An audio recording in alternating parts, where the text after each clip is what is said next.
Hello everyone, good morning to all. आज हम 5 Feb 2026 की थर्सडे की इम्पोर्टेंट न्यूज़ को कवर करने वाले हैं। हमारा ये daily the Hindu news analysis का सेशन रहता है। इसमें हम यूपीएससी से रिलेटेड जो करंट अफेयर की न्यूज़ होती है उनको हम कवर करते हैं, जो कि क्वेश्चन बनने के चांसेस जिनमें ज़्यादा रहते हैं। हमारे जो मेजर सब्जेक्ट होते हैं पॉलिटी आयर, history, art and culture, economy, science and tech, environment and geography भी हमारा एक मेजर सब्जेक्ट है। तो आप कोई किसी भी एग्जाम में अगर बैठते हैं, यानी कि वनडे एग्जाम या फिर यूपीएससी, पीसीएस और कोई भी एसएससी या फिर डिफेंस का एग्जाम होता है, तो उसमें आपको इन न्यूज से रिलेटेड क्वेश्चन देखने को जरूर मिलेगा। यानी कि ये करंट अफेयर्स को हम अच्छे से कवर करते हैं। इसके साथ ही हम थोड़े प्रैक्टिस क्वेश्चन भी लगाते हैं इस सेशन के लास्ट में। तो अब देखिए, कल हमने आपको दिया था question of the day. Where is Galathea Bay located. Galathea Bay जो है वो कहाँ पर लोकेटेड है? इसका ऑप्शन डी करेक्ट है, यानी कि अंडमान एंड निकोबार में। ठीक है, ये आपने मैपिंग में पढ़ लिया होगा। अब देखिए, हमारी आज की फर्स्ट न्यूज क्या आ रही। फर्स्ट न्यूज हमारी है मणिपुर से। तो मणिपुर में आप सभी को पता ही था, वहां पर प्रेसिडेंट रूल लगा हुआ था। यानी कि वहां पर दो समुदाय थे, जनजाति समुदाय, कुकी और जो। ठीक है, तो उन दोनों के बीच जो है कॉन्फ्लिक्ट्स काफी ज्यादा चल रहे थे, यानी कि विवाद चल रहा था रिजर्वेशन को लेकर, यानी कि जो आरक्षण है उसको लेकर। तो अब जो है वहां पर प्रेसिडेंट रूल लगा दिया गया था, क्योंकि वहां पर बहुत ज्यादा हिंसा हुई, हिंसा की घटनाएं हुई, दंगे वगैरह भड़क चुके थे। तो अब क्या है, वहां पर जो नए सीएम जो है उन्होंने एक तरह से शपथ ले ली है। यानी कि मणिपुर में राष्ट्रपति शासन जो है वो समाप्त हो चुका है, सरकार का गठन किया गया है वहां पर। तो इसमें तत्कालीन मुख्यमंत्री जो है एन बीरेन ने, यानी कि ये जो मुख्यमंत्री सीएम है एन बीरेन, तो इन्होंने अभी ओथ ली है। ठीक है, मतलब इस्तीफ सॉरी एन बीरेन जो है उन्होंने इस्तीफा दिया। और इसके बाद जो है मतलब केंद्र सरकार ने मणिपुर में राष्ट्रपति शासन को लागू कर दिया था, जब इस्तीफा दिया गया था 9 फरवरी 2025 को। यानी कि पूरा एक साल हो चुका है इस घटना को। 9 फेब 2025 को इस्तीफा दिया गया था वहां के सीएम के द्वारा। उसके बाद प्रेसिडेंट रूल लगा और आज जाकर 4 फेब 2026 को वहां पर सीएम ने शपथ ली है। इसके अलावा वहां पर जो राज्य की विधानसभा थी उसको भी निलंबित कर दिया गया था। यानी कि एक तरह से पूरा वहां पर जो गवर्नमेंट रूल था, यानी कि जो गवर्नमेंट थी उसको एक तरह से सस्पेंड कर दिया गया था वहां पर, क्योंकि कोई भी वहां पर प्रॉपर एक तरह से सोल्यूशन नहीं निकल पा रहा था। कुछ लोग जो है वो मतलब सरकार से बहुत सारी मतलब नाराजगी थी लोगों की सरकार से, और वहां पर जो स्थिति थी वो नहीं संभाली जा रही थी। अब देखिए इसमें जो हम देखें, अब जो ये नए सीएम बने हैं ये हैं युमनाम खेमचंद सिंह। ठीक है, तो ये जो है यानी कि सर्वसम्मति से इनको सभी की सहमति से इनको जो है सीएम चुन लिया गया है। इसके अलावा अगर हम देखें इनका जो शपथ कार्यक्रम क्या था, उसमें जो उप मुख्यमंत्री दो वहां पर प्रेजेंट थे, जैसे कि नेमचा किपगेन कुकी समुदाय से थे, और इसके अलावा एल डिखो जो कि नागा पीपल्स फ्रंट से थे। यानी कि वहां पर हमें क्या है ना, मणिपुर क्या है, हमारा एक जनजातीय राज्य है मणिपुर, और उसमें हमें बहुत सारे यानी कि अलग अलग समुदाय, जातीय समुदाय, जो जनजातीय समुदाय होते हैं वो हमें देखने को मिलते हैं। यानी कि जो आदिवासी हम उनको मान सकते हैं, तो अलग अलग क्षेत्रों में रहते हैं। तो अब देखिए इसमें यानी कि इम्पोर्टेंट न्यूज क्यों है ये वाली। तो 2 से 3 साल लगभग मैतई और कुकी जो समुदाय जो था, यानी कि करीब 2 से 3 साल इनके बीच जो है विवाद चला था। जो एक मैतई समुदाय है, इसके अलावा दूसरा है कुकी और जो समुदाय, इसमें काफी ज्यादा हिंसात्मक घटनाएं भी थी। बीरेन सिंह पर भी हिंसा को नियंत्रण न कर पाने का जो आरोप लगाया गया था, उसके बाद उन्होंने फिर इस्तीफा दिया था, क्योंकि वो वहां पर उस समय पर सिचुएशन इतनी गंभीर थी, कोई भी चीज नहीं संभाल पा रहे थे। ठीक है, अब अगर हम देखें इनकी करीब जो पूरी कॉन्फ्लिक्ट्स की हिस्ट्री क्या है, तो मणिपुर में जातीय संघर्ष बहुत पुराना देखा जाता है। मैतई जो है ये एक जनजाति जो है, इनकी अगर हम पॉपुलेशन की बात करें तो 53% लगभग है, और ये घाटी में रहते हैं, यानी कि जो मणिपुर की वैली है वहां पर, जो इम्फाल वैली है। इसके अलावा नागा जो समुदाय है वो यानी कि उत्तरी पहाड़ी यानी कि नॉर्थ के जो पहाड़ है उन इलाकों में रहते हैं। ये है ईसाई क्रिश्चियन है, और इसके साथ ही जो शेड्यूल ट्राइब का दर्जा, इनको एसटी का दर्जा दिया गया। इसके अलावा जो है कुकी और जो समुदाय जो है ये दक्षिण पहाड़ी इलाकों में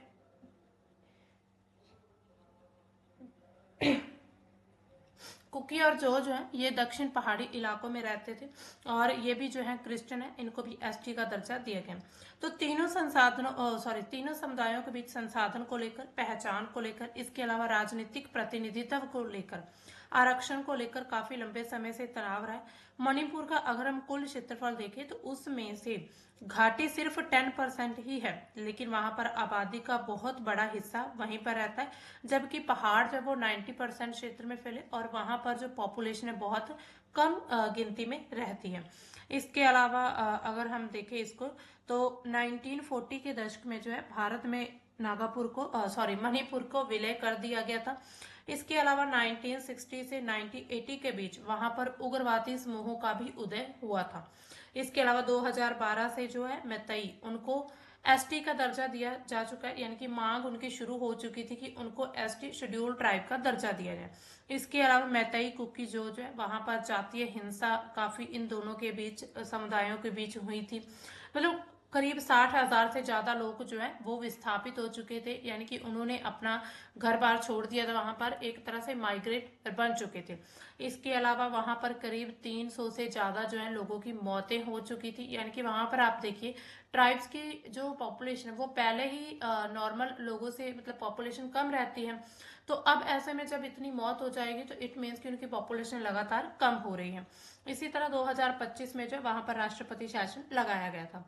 इसके अलावा मुख्य कारण क्या थे उनकी जो लड़ाई थी, यानी कि जो विवाद थे, सबसे पहले तो जमीन और संसाधन पर मतलब किसका कंट्रोल ज्यादा रहेगा। तो अगर किसी को आरक्षण दिया जाता है तो उनके लिए ये चीजें सब कुछ रिजर्व रह जाती हैं, लेकिन जो सबसे बड़ा समुदाय था वो ये चाहता है कि इस पर कंट्रोल हमारा हो। तो पहाड़ी इलाकों में एसटी दर्जा होने से गैर जनजाति यानी कि मैतई वो जमीन नहीं खरीद सकते। मैतई को जो है एसटी का दर्जा नहीं दिया गया है, इसीलिए वो डिमांड करते हैं, तो वहां पर वो जमीन नहीं खरीद सकते। आबादी बढ़ने और संसाधन कम होने से वे घाटी में ही कैद हो जाएंगे, ये मैतई समुदाय का तर्क था। इसके अलावा आरक्षण को लेकर मैतई को ओबीसी एसटी दर्जा दिया गया, लेकिन एसटी का दर्जा अभी तक नहीं मिला है।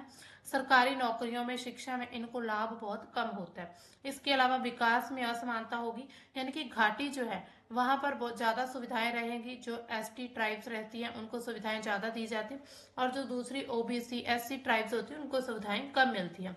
इसके अलावा म्यांमार से भी जो कुकी प्रवास आया था, उसके अलावा मैतई ने इसे अवैध घुसपैठ कहा था, यानी कि जो कुकी समुदाय के लोग थे म्यांमार से भी आए थे, इसको क्या कहा मैतई ने कि ये लोग जो है अवैध हैं, यानी कि ये अवैध प्रवासी हैं, ये सिर्फ अपनी पॉपुलेशन बढ़ाने के लिए ही आए हैं। तो इसी वजह से मैतई समुदाय को अपनी तरफ से डर था। अगर हम प्रेसिडेंट रूल की बात करें, प्रेसिडेंट रूल मतलब कॉन्स्टिट्यूशन में उसके बारे में क्या कहा गया है, तो अब देखिए प्रेसिडेंट रूल कब लगाया जा सकता है, जब किसी भी स्टेट में जो है गवर्नमेंट वहां का एक तरह से पूरा प्रशासन ना संभाल पाए। तो ये क्या होता है, भारत संविधान में अगर हम देखें तो प्रेसिडेंट रूल का प्रावधान 356 अनुच्छेद में किया गया है, और इसे संवैधानिक मशीनरी की विफलता के मामले में प्रावधान कहा जाता है। यानी कि जो है कॉन्स्टिट्यूशन के तौर पर अगर वहां पर कोई भी गवर्नमेंट सही तरीके से एडमिनिस्ट्रेशन नहीं चला पा रही, तो तब क्या होगा, वहां पर प्रेसिडेंट का रूल लागू कर दिया जाएगा।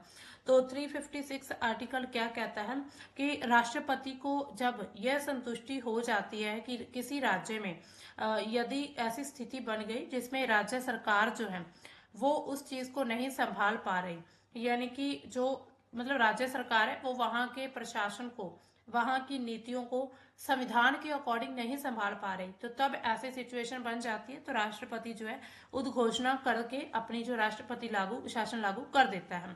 तो इसी तरह इसमें प्रावधान जो है मतलब राज्य सरकार के सभी या फिर कुछ कार्य जो है वो राष्ट्रपति खुद करेगा या फिर अपने हाथ में ले सकता है। तो इसमें ये जो है मतलब इसका प्रावधान है पहले नंबर पर। दूसरा क्या है, राज्य के राज्यपाल या फिर किसी और निकाय प्राधिकरण को भी उनसे भी शक्तियां जो है राष्ट्रपति ले लेते हैं।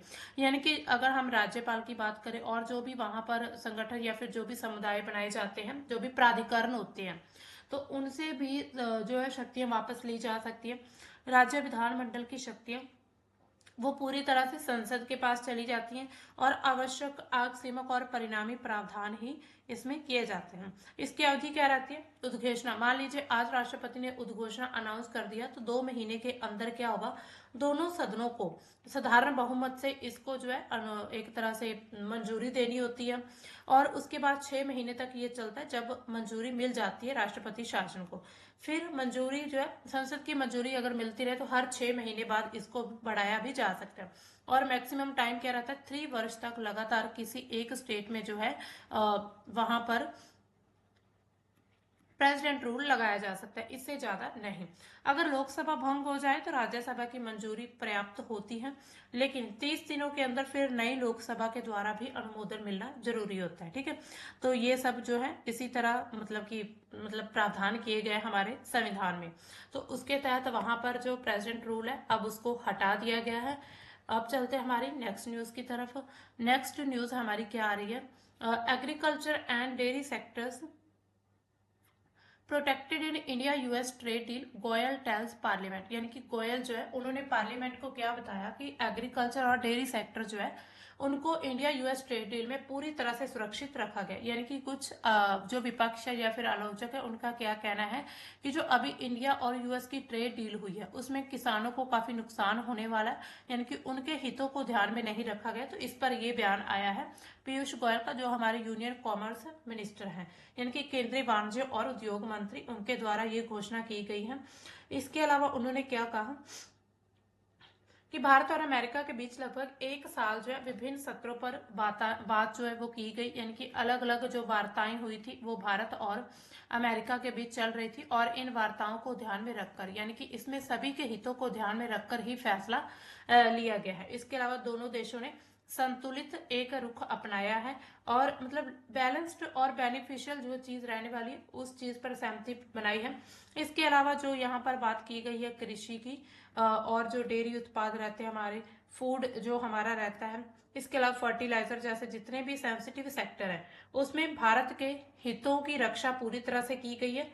उन्होंने ये भी कहा कि इन क्षेत्रों में किसी भी तरह का समझौता नहीं हुआ, यानी कि हम अगर डेयरी की बात करें, एग्रीकल्चर की, इसके साथ हमारी जो ये फूड की बात करें या फिर फर्टिलाइजर की बात करें, तो इसमें कोई भी समझौता नहीं हुआ। इसके अलावा उन्होंने क्या कहा कि पीएम नरेंद्र मोदी हमेशा से किसानों और डेयरी उत्पादों के हितों को सबसे पहले प्रायोरिटी दी है, यानी कि जो किसान हैं उनके हितों को प्राथमिकता दी गई है पीएम नरेंद्र मोदी के द्वारा। तो इसी तरह मतलब उन्होंने जो है अपना बयान रखा है। अब देखिए, अमेरिका ने भारत के सामान पर अब जो पहले 25% टैरिफ था उसको कम करके 18% टैरिफ लगा दिया है इंडिया यूएस ट्रेड डील के बाद। इसके अलावा ट्रंप ने यह भी ऐलान किया था कि भारत जो है अब रशिया से तेल खरीदना जो है वो बंद कर देगा। तो ऐसी स्टेटमेंट जो है दी जा रही है, यानी कि अब हालांकि इस पर जो है मतलब भारत के किसी भी मंत्रालय ने अभी तक इतनी ऑफिशियल स्टेटमेंट नहीं दी है कि भारत आगे क्या करने वाला है, लेकिन ऐसा जो है ट्रंप के द्वारा बार बार कहा जा रहा है। अब देखिए इसमें जो है विपक्ष ने आरोप लगाया कि डील में जो है ट्रांसपेरेंसी बहुत कम है, पारदर्शिता की कमी है, किसानों के जो हित है वो बेचे जा रहे हैं। यानी कि इस ट्रेड के जरिए जो कृषि डेयरी इसका जो भी उत्पाद रहेंगे, जो भी हमारा फूड रहेगा, इसके अलावा जो भी हमारा फूड के अलावा जो फर्टिलाइजर रहेंगे वो भी भारत में जो है इंपोर्ट किए जाएंगे। उससे क्या होगा, अगर बाहर से कोई सामान आएगा अगर वो सस्ता मिलता है तो उनकी बिक्री ज्यादा होगी, यानी कि वो बढ़ जाएगी, वो ज्यादा सामान बिकेगा, और भारत का जो उत्पाद रहेंगे वो ऐसे कैसे धरे रह जाएंगे, यानी कि भारत के उत्पाद नहीं बिक पाएंगे। इससे क्या होगा, यहाँ के जो किसान है, यहाँ के जितने भी जो ऐसे मतलब सेक्टर में काम करते हैं उनको एक तरह से उनका रोजगार खत्म हो जाएगा। तो ये तर्क दिया जा रहा है, मतलब ये बात कही जा रही है विपक्ष के द्वारा। तो इसके अलावा सरकार ने क्या कहा कि अमेरिका को भारतीय बाजार में सिर्फ कुछ सेक्टर्स में ही पहुंच मिलेगी, हर एक सेक्टर उसके लिए ओपन नहीं किया। भारत को अमेरिका बाजार में कम टैरिफ से क्या होगा, निर्यात बढ़ेगा। यानी कि अगर हम इंडिया और यूएस की डील को फाइनल करते हैं तो भारत का एक्सपोर्ट बढ़ेगा, जिससे भारत को बहुत बड़ा फायदा हो सकता है।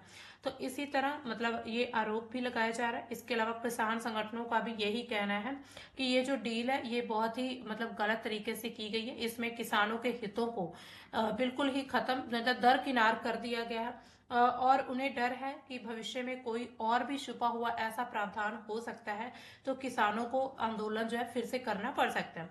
इसके अलावा उन्होंने कहा कि ये जो समझौता है किसानों के साथ विश्वासघात किया जा रहा है। अमेरिका के जो सब्सिडी वाले कृषि उत्पाद रहेंगे, जिसमें हम देखते हैं कॉर्न वहां पर ज्यादा है, सोयाबीन है, डेयरी, ये सब भारत के बाजार में सस्ते दामों पर मिलेंगे। और कोई चीज जब सस्ती मिलेगी तो भारतीय उसी को ही खरीदेंगे, यानी कि यहाँ जो किसानों की आमदनी वो प्रभावित हो सकती है।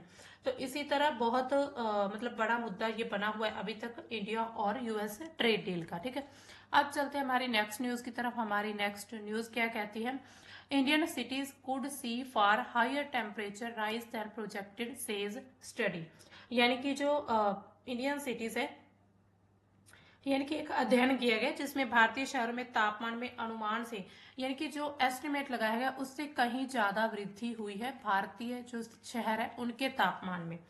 तो इसमें जो है, यानी कि ये स्टडी किनके द्वारा की गई है? University of east Anglia UK के क्लाइमेट रिसर्च यूनिट, उनकी एक टीम ने ये पूरी स्टडी की, जिसमें प्रोफेसर मनोज जोशी सबसे प्रमुख थे। उनके द्वारा क्या कहा गया, ये जो हाल ही में प्रकाशित हुआ, निष्कर्ष क्या निकाला कि जो जलवायु मॉडल हैं, जैसे कि IPCC के जो अर्थ सिस्टम मॉडल्स हैं, उसमें भारतीय शहरों में तापमान वृद्धि को काफी कम आंक रहे हैं, यानी कि जो तापमान वृद्धि हो रही उसको बहुत ही कम उसकी गणना की जा रही है, क्योंकि अर्बन हीट आइलैंड प्रभाव को ठीक से शामिल नहीं कर पाते हैं। यानी कि जो अर्बन हीट आइलैंड्स होते हैं, मतलब अर्बन होते हैं, जो शहरी सिटीज होती है या फिर शहरी एरियाज होता है, वो इस इफेक्ट को सहन नहीं कर पाते। अब देखिए अर्बन हीट आइलैंड्स क्या है, तो शहरों में जो हम देखते हैं कंक्रीट हमें देखने को मिलता है, इमारतें, सड़कों और कम हरियाली के कारण दिन में क्या होता है, वहां पर ज्यादा गर्मी सोखी जाती है। दिन में क्या होता है, ज्यादा गर्मी सोखी जाती है, रात में धीरे धीरे वो गर्मी बाहर निकलती है। इसलिए शहर के आसपास के इलाकों से 2 या फिर 5 डिग्री सेल्सियस या फिर इससे भी ज्यादा ये आसपास का इलाका गर्म हो जाता है। ठीक है, इसके अलावा इसमें जो है 18 भारतीय शहरों का पूरा अध्ययन स्टडी की गई थी। सभी शहरों में क्या पाया गया कि तापमान जो है वो ग्रामीण क्षेत्रों से तेजी से बढ़ रहा है, यानी कि जो गांव के क्षेत्र हैं वहां से तापमान ज्यादा जो है सिटीज में है, अर्बन एरियाज में। इसके अलावा औसतन भारतीय शहरों में 45% यानी कि एवरेज निकाले तो अधिक गर्मी बढ़ रही है, जितना मॉडल का अनुमान लगाया जाता है। इसके अलावा अगर हम देखें तो पटियाला में तापमान वृद्धि, जो पंजाब का क्षेत्र है उसमें वृद्धि ग्रामीण क्षेत्रों की तुलना में दुगनी भी हो सकती है। अगर मॉडल 2 डिग्री सेल्सियस वाला दिखाई दिया तो वास्तव में ये 4 डिग्री सेल्सियस तक भी बढ़ सकती है, यानी कि इतना ज्यादा टेम्परेचर बढ़ेगा। उत्तर भारत के कई शहरों में भी तापमान 3 डिग्री सेल्सियस तक बढ़ सकता है। अब इसका प्रभाव क्या पड़ेगा? अब देखिए शहरों में मतलब तापमान बढ़ना, ऐसा लगातार हम देख रहे हैं हर जगह तापमान जो हीट वेव्स के कारण बढ़ता जा रहा है। इसका प्रभाव क्या पड़ेगा? सबसे पहले तो हीट स्ट्रोक और गर्मी से संबंधित जो बीमारियां हैं वो भी बहुत ज्यादा हमें देखने को मिल सकती है। इसके अलावा पानी की उपलब्धता, यानी कि पानी सूख सकता है या फिर पानी की उपलब्धता पर भी असर पड़ सकता है। कूलिंग, एसी, पंखे के लिए बिजली की जरूरत ज्यादा पड़ेगी, यानी कि ऊर्जा को लेकर भी संकट भारत में बन सकता है। इसके अलावा छोटे और जो मध्यम शहर है वो ज्यादा प्रभावित होने वाले, क्योंकि बड़े महानगर जिसमें दिल्ली, मुंबई, उनके मुकाबले इनमें जो हरित क्षेत्र और छाया जो है वो कम होती है, यानी कि जो ग्रीन एरिया वो कम रहता है, और इसके अलावा जो छाया रहती है ये बड़े बड़े महानगरों में कम रहती है। ठीक है, इसके अलावा स्वास्थ्य, उत्पादकता और अर्थव्यवस्था पर भी बहुत बड़ा बोझ पड़ सकता है। इसके अलावा करना क्या चाहिए? अब इसमें शहरों में हरियाली को बढ़ाना चाहिए, ज्यादा से ज्यादा पेड़ लगाने पर जोर देना होगा, ग्रीन रूफ या फिर पार्क वगैरह बनाने होंगे, कूल रूफ और हल्के रंग की इमारतों को बनाना होगा जिससे गर्मी कम सोखी जाए। इसके अलावा हीट एक्शन प्लान को भी मजबूत करना होगा जो अभी है। जलवायु शहरी नियोजन में जलवायु को भी ध्यान में रखना होगा। अब देखिए ग्लोबल अर्बन हीट आइलैंड्स क्या होते हैं, या फिर ये मतलब क्या है पूरा एक तरह से।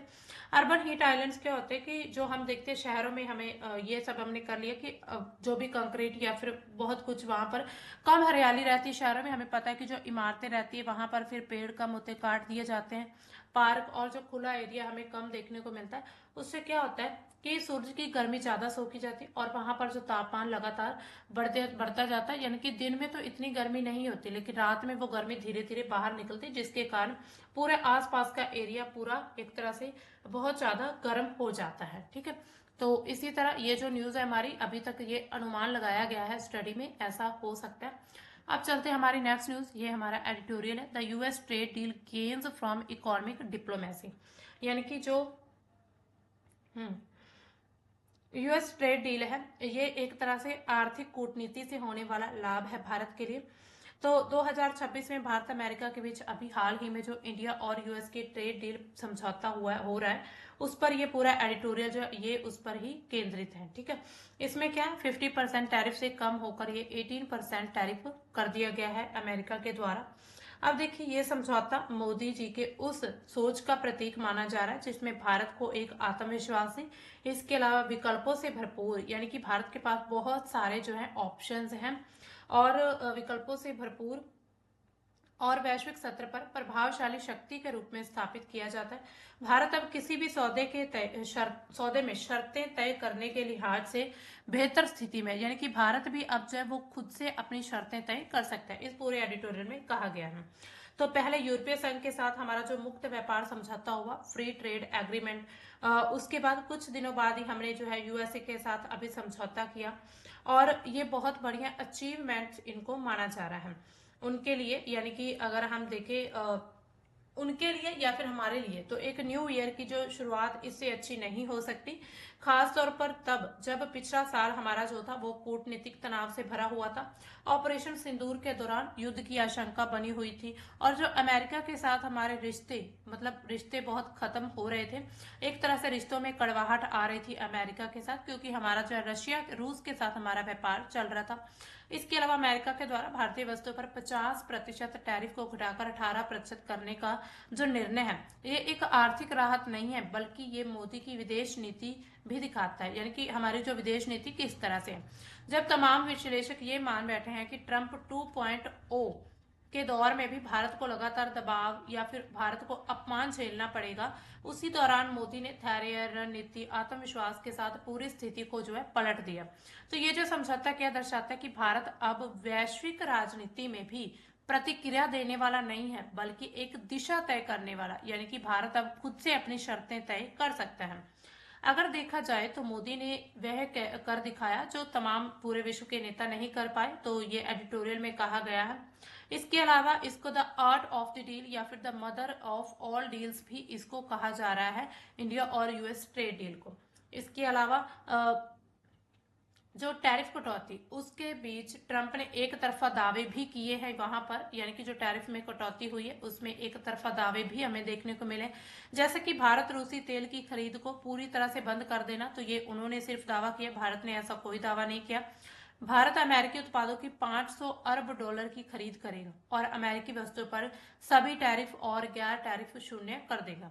वे दावे जितने नाटकीय हैं उतने ही इनको अव्यवहारिक माना जा रहा है, यानी कि कुछ बातें सिर्फ इसको जो है ट्रंप अपने ही बिहाफ पर कह रहा है, इसमें भारत का या फिर भारत की किसी भी गवर्नमेंट या फिर किसी मिनिस्ट्री का अभी तक कोई बयान नहीं आया। इसके अलावा अगर हम देखें तो चीन से बाहर निकल रही पूरे विश्व की जो आपूर्ति श्रृंखला, उसमें भी भारत जो है फिर से एक नया ऑप्शन बन सकता है, यानी कि जो अमेरिकी कंपनियां रहेंगी या फिर यूएस के जितने भी जो वहां पर इन्वेस्टर्स रहेंगे, वो चीन को छोड़कर अब भारत में जो इन्वेस्ट ज्यादा कर पाएंगे, क्योंकि चीन में टैरिफ जो वो करीब 34 से लेकर 37% लगाया जा रहा है। इसके अलावा अगर हम पाकिस्तान की बात करें तो उस पर भी 19% टैरिफ है, यानी कि 1% हमसे ज्यादा टैरिफ उस पर लगाया जा रहा है। ऐसा भी माना जा रहा है कि भारत जो है अब चीन और पाकिस्तान पर एक बढ़त हासिल करने की दिशा में है, यानी कि भारत पर टैरिफ कम है, तो इट मीन्स कि भारत जो है वहां पर अपने उत्पाद ज्यादा बेचेगा, यानी कि भारत के लिए कंपटीशन वहां पर लगातार बढ़ जाएगा। इसके अलावा अगर हम देखें, इसके बावजूद जो है यानी कि जो हमारे जितने भी यहाँ पर मिनिस्ट्रीज हैं या फिर जो भी मिनिस्टर्स हैं, उनको श्रेय दिया जाता है कि उन्होंने ये दिखाया कि भारत जो है वो किसी के आगे झुकने वाला नहीं है, बल्कि भारत अपनी शर्तों को खुद से तय करेगा। भारत ने यानी कि अपनी तरफ से जो भी मतलब उन्होंने इस फाइनल डील में जो भी डन करना था वो सभी बातचीत हुई। इसके अलावा ये जो है यानी कि इसमें जो है ट्रंप के जो दावे हैं वो कुछ एक तरह से इसमें गलत भी माने जा रहे हैं। इसका अगर हम ओवरऑल लाभ देखें तो समझौता जो है ये एक हमारी नई शुरुआत हो सकती है, न्यू ईयर में नई शुरुआत है, भारत अमेरिका संबंधों को अच्छा बना सकती है।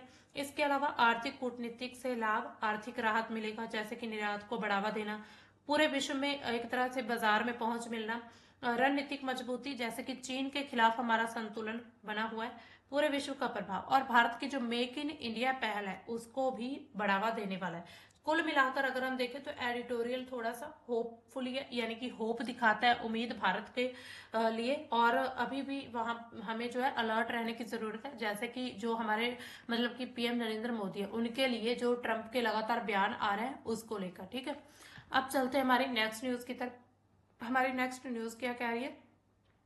Anthropic's new AI tools deepen sell-off in data analytics and software stocks, investors says। यानी कि जो इन्वेस्टर्स हैं उनका क्या कहना है इस पर?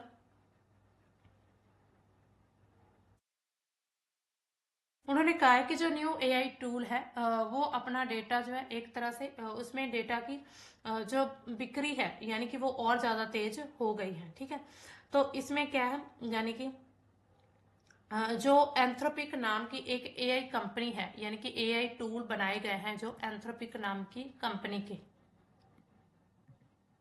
हम्म कंपनी के जो बनाए गए हैं, तो उसने अपने नए टूल्स कुछ लॉन्च किए, जिसके बाद जो data analytics, software, professional services, IT से जुड़े जितने भी शेयर है उसमें भारी बिक्री शुरू हो चुकी है।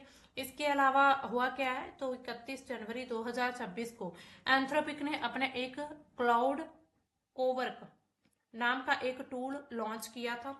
और ये जो है इसमें क्या है, मतलब कि जो कुछ काम है जिसको बहुत आसानी से कर देता है, जैसे कि लीगल काम आसानी से हो जाता है, जिसमें डॉक्यूमेंट तैयार करना, रिसर्च करना या फिर जांच वगैरह करना। इसके अलावा लीड जनरेशन, ग्राहक से संपर्क करना और कंटेंट बनाना, कैंपेन एनालिसिस करना या फिर पर्सनलाइजेशन, ये सब काम आसानी से हो सकते हैं।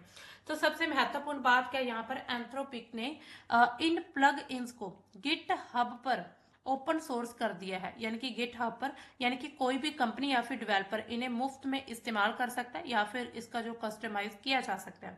तो शेयर मार्केट पर क्या असर पड़ा, तो शेयर्स में लगातार जो कंपनी के शेयर्स है उसमें 10 से 18% तक जो है गिरावट देखी गई है। कंपनियों, कुछ प्रमुख कंपनी जैसे कि थॉमसन रॉयटर्स 18% तक नीचे गिर चुका है। इसके बाद जो है रिलैक्स जो है 14% तक नीचे आया है। भारतीय IT company Infosys, Wipro, TCS, उस पर भी दबाव बना हुआ है। कुल मिलाकर अगर देखा जाए तो सॉफ्टवेयर और डेटा एनालिटिक्स सेक्टर से लगभग $300 बिलियन का जो मार्केट वैल्यू है वो गायब हो चुका है।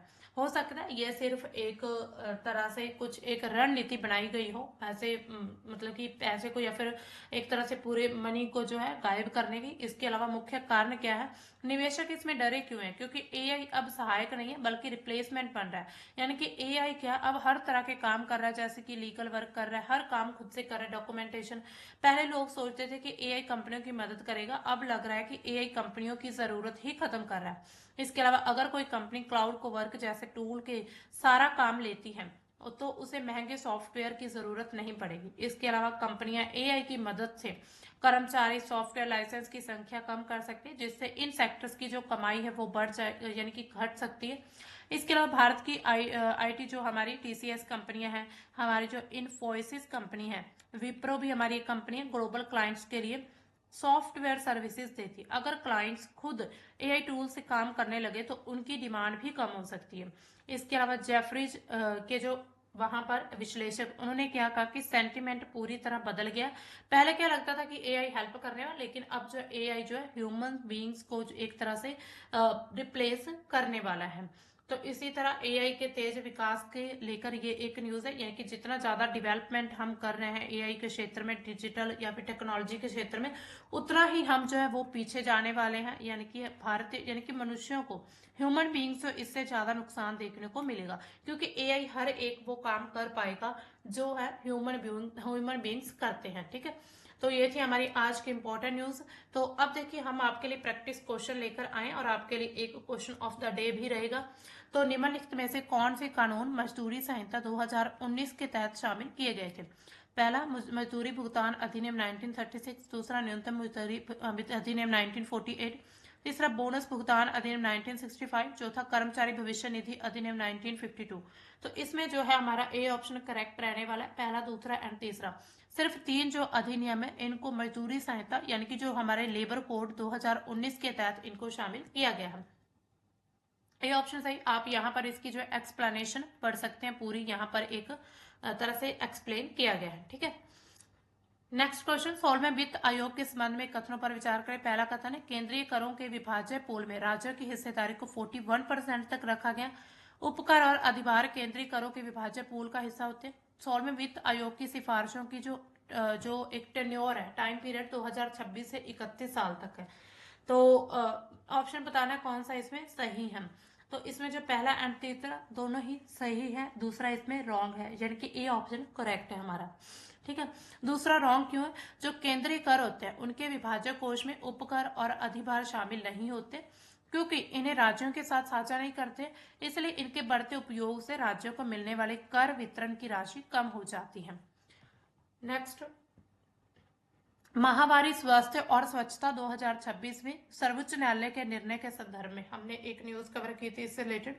तो सर्वोच्च न्यायालय ने माहवारी स्वास्थ्य को अनुच्छेद 21 के तहत जीवन के अधिकार गरिमा के हिस्से के रूप में मान्यता दी। न्यायालय ने माहवारी स्वास्थ्य को एक कल्याणकारी उपाय माना, कार्यपालिका के विवेका पर निर्भर करता है। माहवारी स्वच्छता सुविधाओं तक पहुंच की कमी को शारीरिक स्वायत्ता और गोपनीयता का उल्लंघन माना गया है। इसमें कितने ऑप्शन सही है, कितने स्टेटमेंट? इसमें भी ए ऑप्शन है, यानी कि पहला एंड तीसरा दोनों सही है। क्यों? क्योंकि इसमें एक कल्याणकारी नहीं बल्कि इसको एक बाध्यकारी माना गया है, यानी कि ये बाध्यकारी है सभी के लिए, सभी स्कूल हर जगह इस चीज को लागू किया जाएगा। ठीक है, ए ऑप्शन इसका सही है। नेक्स्ट क्वेश्चन हमारा, इलेक्ट्रॉनिक्स कंपोनेंट्स मैन्युफैक्चरिंग स्कीम के संबंध में कथनों पर विचार करें। तो इसमें जो योजना कारोबार संवर्ध, पूंजीगत व्यय संवर्ध दोनों प्रकार के राजकोषीय समर्थन को सम्मिलित करते हुए एक संकर प्रोत्साहन संरचना प्रदान करती है। यह योजना इंडिया सेमीकंडक्टर मिशन के लिए हॉरिजॉन्टल इनेबलर के रूप में काम करने के लिए डिजाइन की गई थी। तो इसमें कौन सा कथन सही है? इसमें सी है, यानी कि दोनों ही स्टेटमेंट बिल्कुल सही है इलेक्ट्रॉनिक्स कंपोनेंट्स मैन्युफैक्चरिंग स्कीम को लेकर। अब ये आपके लिए आज का क्वेश्चन ऑफ द डे। आपको क्या करना है, इस क्वेश्चन का आंसर हमें कमेंट सेक्शन में बताना होगा। ठीक है, तो क्वेश्चन क्या है, भारतीय कंप्यूटर आपातकालीन प्रतिक्रिया दल के संदर्भ में कथनों पर विचार करें। यह सूचना प्रौद्योगिकी अधिनियम 2000 के तहत स्थापित एक वैधानिक निकाय। यह इलेक्ट्रॉनिक्स और सूचना प्रौद्योगिकी मंत्रालय के अधीन काम करता है। इसमें सेवा प्रदाताओं मध्यस्थता को बाध्यकारी निर्देश जारी करने की शक्तियां। इसमें कितने कथन सही है? आपने इन ऑप्शंस को बताना है, ए, बी, सी और डी ऑप्शंस। कमेंट सेक्शन में आप हमें बता सकते हैं। तो अब जो है आज का हमारा द हिंदू का सेशन यहीं पर खत्म होता है, कंप्लीट होता है। तो मिलेंगे हम अपने कल के द हिंदू के सेशन में, तब तक के लिए bye and thanks for watching.